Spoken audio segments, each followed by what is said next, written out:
For almost a year, the HOA treated me like I didn't exist every time I asked why bulldozers were digging into my pasture, why concrete trucks were pouring foundations across my property, why strangers were building homes on my land. They told me the same thing. Sir, this is HOA territory now. Please step aside. I watched 96 houses rise. Roads paved, streetlights installed, families moved in, all on land they claimed wasn't mine. They mocked me. They laughed at me. They told me I was wasting my time fighting them. So I stayed quiet. I let them build. I let them spend millions. I let the HOA president give speeches about her beautiful new expansion, and then came the final day. In the crowded courtroom, the HOA board strutted in with their lawyers, smiling like they had already won. The judge asked one question: "Does anyone here have proof of ownership?" Everyone turned to me. I reached into my briefcase, pulled out a folder, and placed it on the table with a soft thud that echoed through the courtroom. The original deed, the land survey, the statewide registration, the signatures, the stamp. The entire courtroom froze, because they didn't just build 96 homes. They built 96 homes on my land. Before I tell you what happened next, tell me where you're watching from, and hit subscribe for more stories where the good guys always win. For almost a full year, I stood on the edge of my own property and watched strangers tear it apart. The land I grew up on, the land my father walked every morning before sunrise, the land my grandfather carved his initials into the old oak tree. It was more than soil to me. It was history, memory, bloodline, and belonging. But none of that mattered to the HOA, not to them. They looked at my legacy and saw only dollar signs and expansion plans. It began quietly. A few survey flags, a couple of workers walking around with clipboards. I approached them politely at first. "Can I help you?" I asked. They looked up, confused. "We're marking the new HOA property line." I frowned. "This isn't HOA property. This is my land." They exchanged glances, shrugged, and kept working. I thought it was a simple misunderstanding. One phone call would clear everything up. I was wrong. The next morning, heavy machinery rolled onto the field. Bulldozers, excavators, trucks full of gravel. Engines roared from sunrise to sunset. I walked to the HOA trailer they set up without permission, hoping someone inside had a functioning brain. Instead, I found a woman with a smug smile too shiny to be natural. She barely glanced up when I entered. "Yes, can I help you?" she asked, her voice thick with condescension. "Yes," I said firmly. "You're building on my land." She clicked her pen, unimpressed. "Actually, sir, this land belongs to the HOA now." My jaw tightened. "Do you have proof of that?" "Oh, it's all in the system," she said, waving toward a laptop like it contained the secrets of the universe. "So please step aside. You're obstructing development." Obstructing. That word echoed in my head long after I left the trailer. I wasn't obstructing. I was standing on my family's soil. But when I asked to see their records, she refused. When I showed her my deed, she dismissed it as old paperwork. When I contacted the county office, the HOA claimed they had acquired the land legally. Suddenly, the people who had never cared about me were acting like I didn't even exist. Then came the threats. "Sir, if you keep walking through this construction site, we'll have to report you for trespassing." Trespassing on my own property. It would have been laughable if it hadn't been so infuriating. But I didn't yell. I didn't argue. I didn't even raise my voice. Because in that moment, something inside me shifted. A calmness, a stillness, a realization. They thought they could erase me with intimidation. So I did the one thing they never expected. I stepped aside. I watched the bulldozers flatten my pasture. I watched concrete trucks pour foundations over the soil where I learned to walk. I watched them build walls, roofs, porches, and driveways. I watched street signs go up, forming a grid of roads over land that had never belonged to them. I watched children's playgrounds installed, fences assembled, landscaping crews trim the shrubs. I watched families move into houses they believed were legally purchased. I said nothing, not a word. I kept every letter the HOA sent. I recorded every conversation. I saved every fake property map they printed. I built a case so airtight not even their lawyers could explain it away. And I waited. I waited until the very last home, number 96, was completed, until the paint dried, until every key was handed over, until the HOA president stood proudly in front of a news camera and announced their largest expansion ever. She bragged that she had secured the land at zero cost. She had no idea how true that statement was. Finally, the court date arrived. The HOA board entered the courtroom with the confidence of people who had no doubt they would win. Their lawyers strutted in with lit-up smiles, adjusting their expensive suits like the victory was already theirs. The HOA president waved at the audience as if she were walking onto a stage for an applause. They thought the day would end with me broken, humiliated, fined, maybe even arrested for daring to challenge them. But the judge took his seat, reviewed the documents briefly, and then asked one simple question. Does anyone here have proof of ownership for this land? The HOA president lifted her chin proudly. Her lawyer stood, opening his mouth to speak, but before he could utter a word, the judge looked at me. Sir, he said, do you have evidence to present? The room fell silent.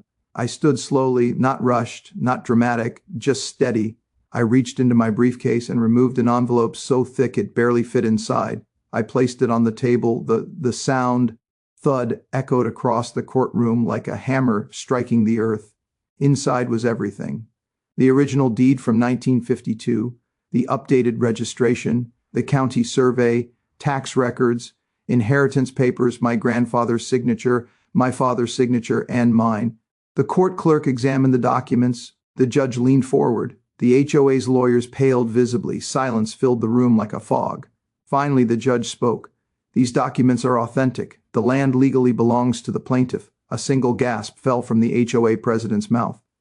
She hadn't just built on HOA land. She had built 96 homes on my land. The very first time I walked into their temporary construction office, a white trailer sitting crookedly on my land.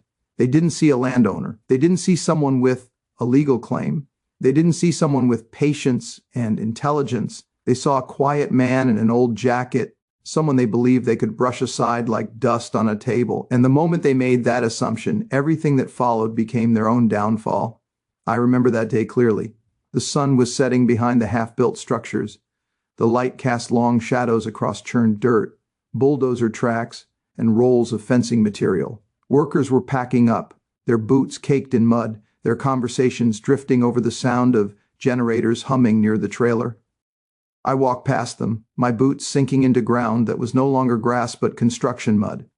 Every step felt like I was stepping deeper into a battle I didn't ask for, but one I was now forced to fight. Inside the trailer, it smelled like printer ink and stale coffee. Papers were spread across desks. Blueprints hung crookedly on the walls. A young woman in her 20s sat behind a laptop, typing something with loud, careless clicks. She didn't look up immediately, not until I cleared my throat. Yes? She asked, lifting her eyes with an expression that already annoyed me. Can I help you? Yes, I said. Why is construction happening on my land? She blinked once, twice, then forced a polite but not really smile. Sir, this land was purchased by the HOA several years ago. You must be mistaken. I kept my voice calm. Purchased? From who? She waved vaguely, still smiling. Well, from whoever owned it at the time. It's all documented. Everything is in the system. I pointed at her laptop. Show me. Her smile vanished for half a second, just long enough for me to see the flicker of nervousness beneath her mask. Then she shook her head. Sir, I'm not authorized to show internal community documents. I leaned on the counter. Because they don't exist? She stiffened. I'm going to need you to leave, sir. You're interrupting work. I live here, I replied. This isn't me interrupting work. This is me demanding answers. Her eyes flashed annoyance. You really shouldn't make trouble for yourself. The HOA doesn't tolerate interference. That was the moment I realized exactly what kind of people they were. Someone in a hard hat walked in behind me. He glanced at me briefly and then said to her, We got another delivery coming for phase 2. Should I prove the invoice? Go ahead, she said quickly, loud enough that I could hear her intention. She wanted me to know cons. Truction was happening whether I liked it or not.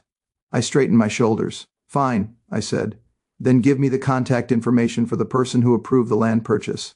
She shrugged without looking at me. It's all internal. Name, can't give it.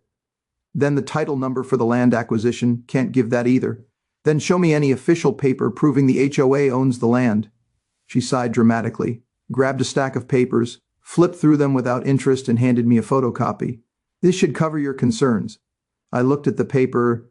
It wasn't a deed. It wasn't a survey. It wasn't even a legal document. It was a flyer, a promotional flyer from a year ago that said Future HOA Expansion Project Phase 1. My voice stayed steady. This is a brochure. It's official, she snapped. No, it's graphic design, I replied, handing it back to her. Her cheeks flushed red. Sir, you need to leave before I call security. There is no security, I said. Just a man in a neon vest.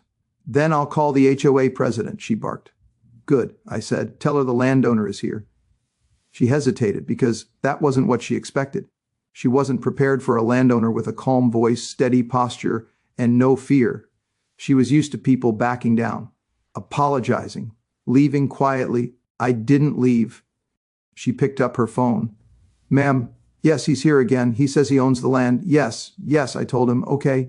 She hung up and smirked triumphantly. She says you're mistaken and she doesn't have time to deal with you.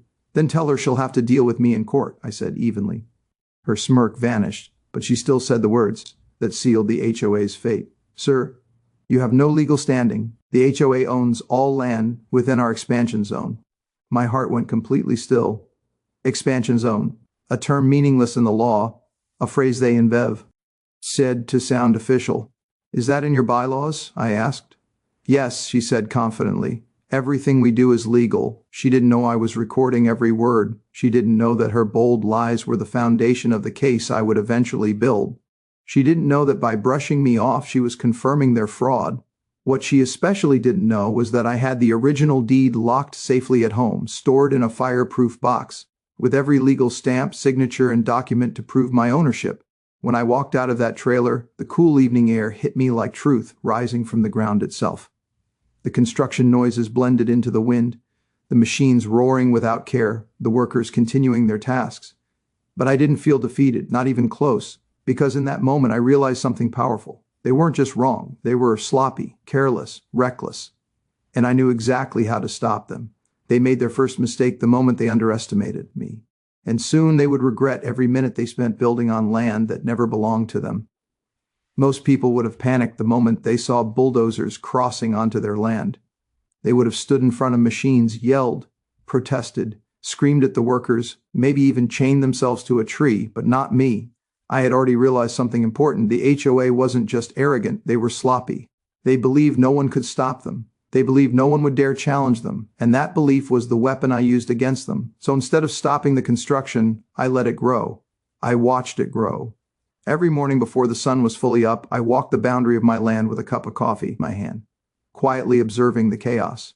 Trucks rolled in and out, digging deep trenches, laying pipes, pouring cement. Workers shouted instructions across the site, tossing lumber, dragging beams, tightening bolts. The noise was constant, shaking the air like a storm that refused to pass. But inside me, there was a strange calm, because every loud crash, every new foundation, every freshly built wall was another nail sealing the HOA's coffin. The HOA president strutted across the site daily, clipboard in hand, red heels sinking into the dirt as if the land already belonged to her. Her hair was always done perfectly, her sunglasses oversized, and her attitude even larger. She walked like she was royalty inspecting her kingdom. Sometimes she didn't even look where she stepped. She knew no one would dare challenge her. That false confidence was almost comical to watch. Whenever she saw me standing quietly at the edge of my land, she smirked like she was indulging a confused child. Still here? She would say, her voice dripping with fake sympathy. You'll need to move soon. This will be a gated community. I simply nodded, pretending to consider her words. Inside, I nearly smiled. She didn't know the only gate being built was the one closing on her future. She seemed proudest when the first houses went up. I watched crews frame the skeletons of the homes, their wooden bones rising against the sky. One by one, the houses took shape: roofs, walls, windows, siding. Families even came by to preview homes they thought they'd soon own. The HOA president guided them around proudly, gesturing at the homes like she was handing out free miracles.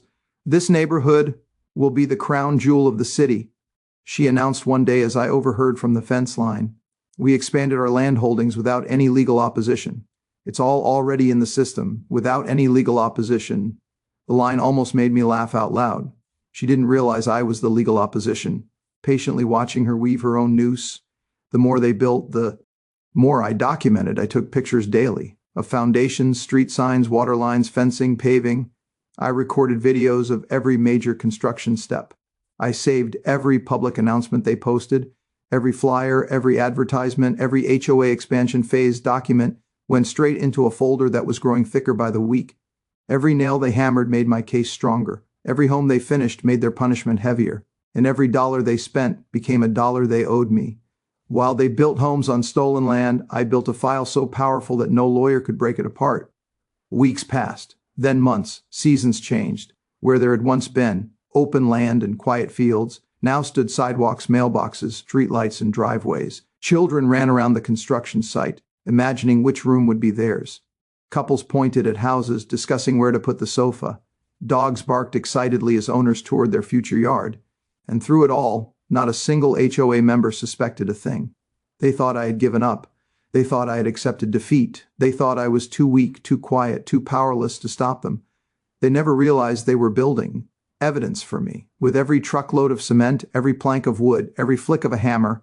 One afternoon, a worker walked up to me while I stood observing the newest row of houses. He wiped sweat from his brow and asked, "You moving in too? They say this place is going to be premium." I smiled politely. Something like that. He nodded and walked away, unaware that the ground he stood on was legally mine. I continued walking, my boots crunching over gravel and dust. The electric boxes were being installed now. Wiring stretched through trenches like metallic veins. The HOA president was barking orders at a contractor, complaining that the streetlights weren't aesthetic enough. Meanwhile, families drove by slowly, admiring the progress. The entire neighborhood buzzed with excitement and pride, but beneath all the noise there was a truth they didn't know. They had built everything on borrowed land, borrowed time, borrowed confidence. The closer they came to finishing the project, the closer I came to pulling the ground out from under them. By the time the 96th home stood complete, the land looked nothing like the quiet pasture I had inherited. It was shiny, modern, expensive, and entirely illegal. I stood in the same spot my grandfather once liked to rest, near the old oak tree. The tree still stood there, although now it cast its shadow across a brand new driveway instead of grass. I placed my hand on its bark and whispered, "Don't worry, I haven't forgotten." And then, for the first time after months of silence, I acted. The next morning, I filed suit. The HOA office received the summons hours later, and that was the moment the first cracks appeared. The young woman who once dismissed me looked at the document in shock. A board member dropped his coffee. The HOA president went pale as chalk. Everything they built, every inch they claimed, every dollar they spent, all of it was now under legal fire. I had watched the disaster grow. Now I was going to make it collapse. The 96th house rose on a warm afternoon, the kind of afternoon where the sunlight made everything look more perfect than it actually was. The air buzzed with the sound of drills, nail guns, and workers shouting final instructions. Fresh paint glistened on the walls. Newly laid sod stretched across each yard like green carpets. Driveways gleamed with newly poured concrete. Children played on unfinished sidewalks, laughing as they imagined which room would be theirs. Families walked through open houses with realtors pointing at kitchens and dreaming of their future, but all of it stood on soil that did not belong to them. I stood beneath the old oak tree, my family's tree, the same one my grandfather planted before I was born. Its shade stretched over half of a brand new driveway now. It was strange, surreal even, to see it towering over houses that didn't exist 6 months ago. I put my hand on the bark and felt the rough grooves. It reminded me of why I waited so long, why I held my silence even as the HOA built their empire over my land. This tree had stood for generations. I was going to make sure our legacy did too. On the day the final house was completed, the HOA president arrived in a bright suit and heels that clicked across the pavement with a confidence she didn't deserve. Her sunglasses sparkled. Her clipboard was tucked under her arm like a scepter. Reporters followed her eagerly, cameras flashing as she walked down the main road of the new community. She held a ceremonial ribbon in her hand. She planned a celebration. She believed this was her greatest achievement. "Today marks the final phase of our expansion," she announced proudly to the cameras. 96 new homes, completed on schedule, built on HOA-owned land, acquired fairly and legally. Every word she spoke was a lie. But it didn't matter, not today, because today was her victory lap. Tomorrow would be her downfall. As the reporters cheered, I leaned against the old oak, watching in silence. I didn't interrupt. I didn't correct her. I didn't storm in with documents or shout anything dramatic. I just waited, letting her enjoy the last moment of her illusion. The more confident she felt today, the more devastating tomorrow would be. That evening, as golden sunlight faded and porch lights blinked on for the first time across the new neighborhood, I walked the land one final time before taking action. I stepped past house after house. I saw people carrying Fernie. Tour inside, kids riding bicycles, dogs exploring their new fences. I had no anger toward them.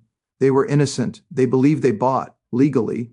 But once the truth came out, their homes would not be in danger, not because the HOA deserved mercy, but because the families did. This was not a fight against homeowners. This was a fight against the thieves who lied to them. I reached home just after sunset. I took the fireproof box from my closet, the one holding the original deed, the inheritance papers, the state registration. I placed it on my kitchen table and reviewed every document, every signature, every stamp.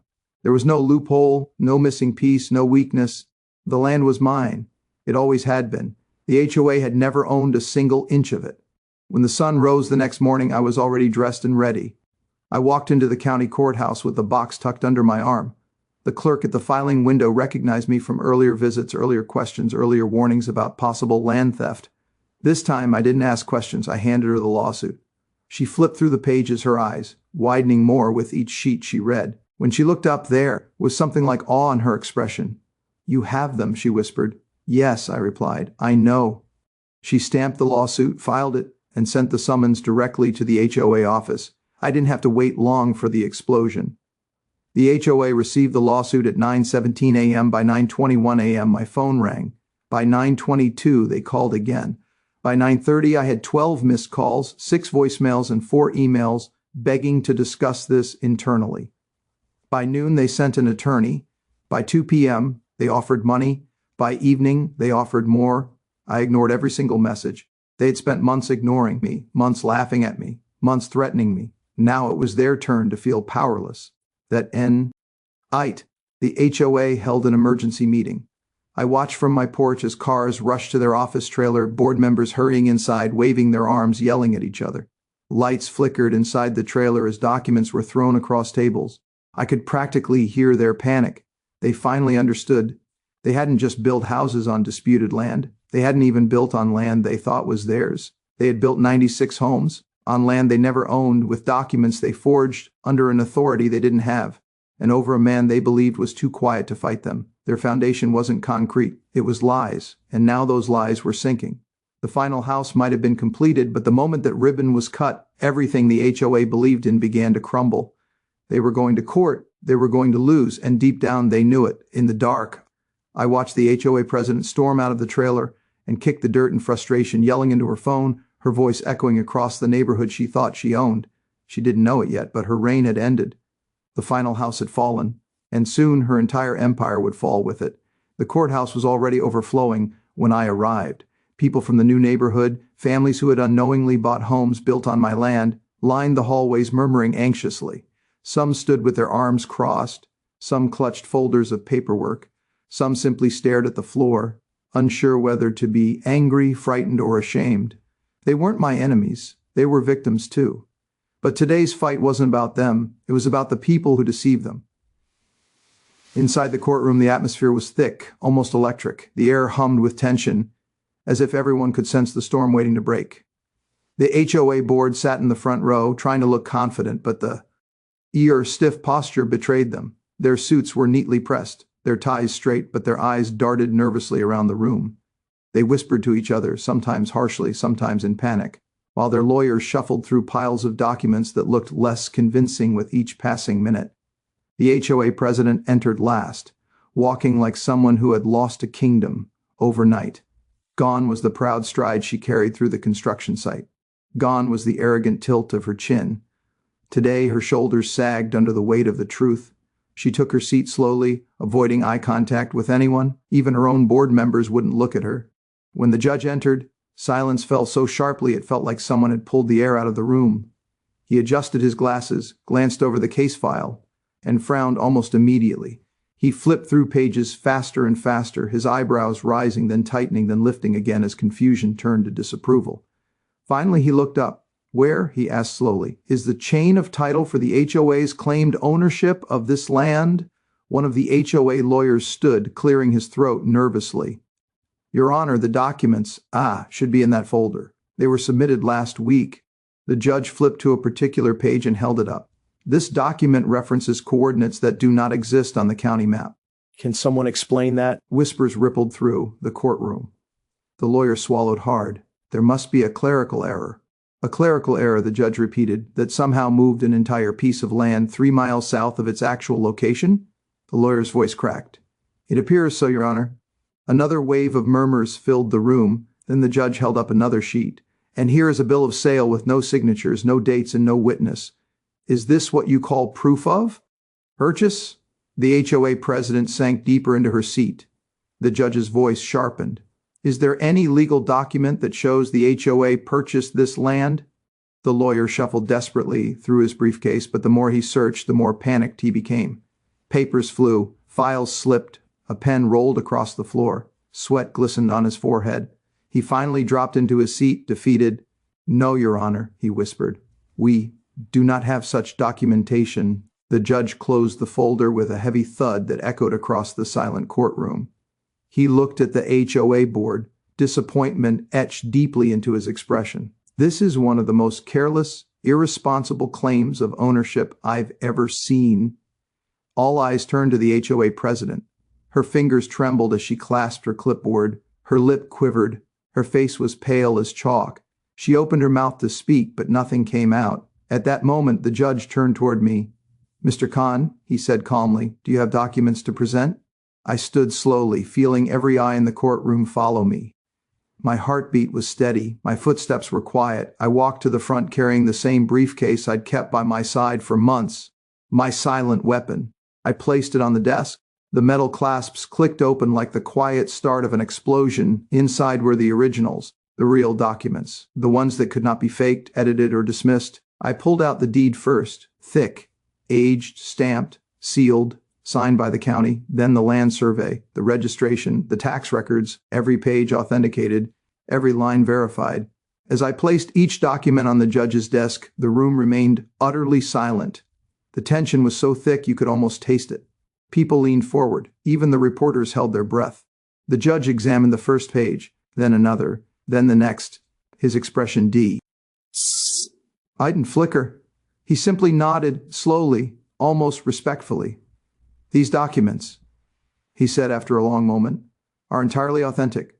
They match every official record in the county system." The HOA president gasped. One of the lawyers dropped his pen. A board member buried his face in his hands. Families sitting in the back whispered to each other, realizing the truth they had tried to ignore. The HOA had never owned anything. The judge looked up again, his voice echoing with finality. "The land belongs solely and legally to Mr. Khan. It always has." The courtroom reacted all at once. A woman burst into tears, relief, anger, confusion tangled together. A man stood up, shouting, "I knew it! I told them!" One of the HOA board members slid out of his chair, almost fainting. The HOA president covered her mouth, shaking violently. But I didn't smile. I didn't raise my voice. I didn't gloat. I simply nodded and stepped back, feeling the truth settle around me like a quiet victory. The judge continued, his tone stern and uncompromising. "And furthermore, this court will investigate the HOA for fraudulent expansion, false claims, and unauthorized construction. This is not a civil matter alone. This is criminal." The HOA president whimpered. A lawyer whispered, "We're finished." And they were before the judge adjourned the court. He turned to me once more. "Mr. Khan, thank you for your patience. Justice will be fully served." I bowed my head slightly. "Thank you, Your Honor."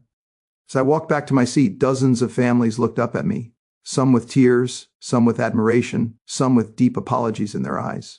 They finally understood I wasn't the enemy. The enemy was the HOA. And today was the day their empire crumbled in front of everyone. The moment the judge slammed the gavel, it felt like the entire courtroom shook. The sharp crack echoed off the walls, bouncing against the wooden benches and settling into the stunned silence that followed. For months I carried the weight of their lies, their arrogance, their intimidation. Now, with one strike of the gavel, that weight shattered into dust. The land belongs entirely to the plaintiff. Gasps rippled through the room like a wave crashing onto shore. The HOA president stiffened, her hands instinctively flying to her chest as if the words had physically struck her. Her eyes widened, mouth open, face pale as paper. She whispered something maybe no or impossible, but the courtroom swallowed her voice. Families in the audience leaned toward one another, whispering frantically. Some were confused, some relieved, some furious, but none of them looked at me with the suspicion they once had. Today, they finally understood who had lied to them and who had been telling the truth all along. The judge wasn't finished. Furthermore, he continued, adjusting his glasses, the HOA is liable for unauthorized construction, land theft, falsification of property records, and financial damages owed to the legal landowner. A full criminal investigation will proceed. A lawyer from the HOA sank into his chair. defeated. Another covered his face with both hands, shaking his head in disbelief. The youngest board member, someone who had laughed in my face 8 months earlier, looked like he might vomit, but the HOA president. She was the centerpiece of the chaos, her face twisted between panic and denial. She shook her head violently, her earrings swinging wildly as tears filled her eyes. "You don't understand," she burst out, voice cracking. "This was a misunderstanding. We were told the land was ours." The judge fixed her with a cold, steady stare. "Then you should have verified it. I trusted my team," she stammered. "A leader's ignorance," the judge replied sternly, "does not excuse wrongdoing." Her knees buckled and she collapsed into her seat, burying her shaking hands into her hair. The courtroom watched her crumble in real time. This woman who spent a year acting like she owned an empire, now realizing the empire never existed. My lawyer placed a hand on my shoulder, nodding in quiet satisfaction. But I stayed still, expression calm. This moment wasn't for celebration, it was justice. And justice doesn't always look like victory. It looks like truth finally breaking through. When the judge dismissed the court, the room erupted. Some people spoke softly to one another. Others raised their voices in anger toward the HOA. One man went so far as to scold the board directly, saying, "We trusted you. You lied to all of us." A woman wiped tears from her eyes, whispering, "I bought a house on stolen land. How could they do this?" I stood slowly, letting the noise pass over me like wind. A few families approached me hesitantly, unsure of what to say or how I might respond.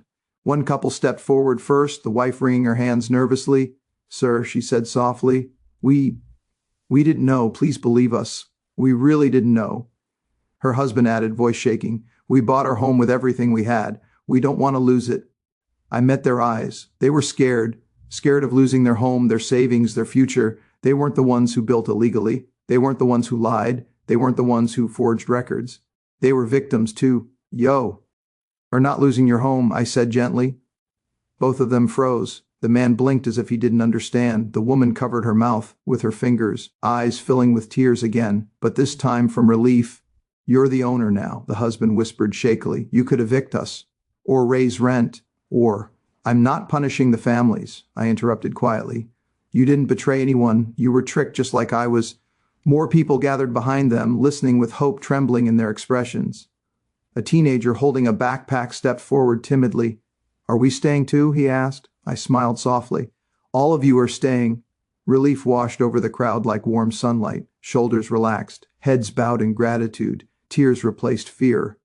The courtroom, once filled with tension, now carried something lighter, something much closer to peace. "I'll renew everyone's lease legally," I continued. "Under my name, under real ownership. No more lies, no more fraud, no more threats from the HOA." A small cheer rose from the back. Someone clapped. Someone said, "Thank God." Someone whispered, "Finally, someone honest." Behind the families, the HOA board sat frozen, forced to watch as the trust they stole was restored by the man they tried to erase. Their empire was collapsing, and they had no one but themselves to blame. As I walked toward the exit, several families stepped aside respectfully, letting me pass. Not out of fear, out of gratitude, out of the recognition that I fought for the land, for the truth, and indirectly for them. Outside the courthouse, sunlight poured over the steps. I breathed in deeply, the freshest breath I'd taken in nearly a year. The burden I carried for so long slowly lifted, replaced with a calm certainty.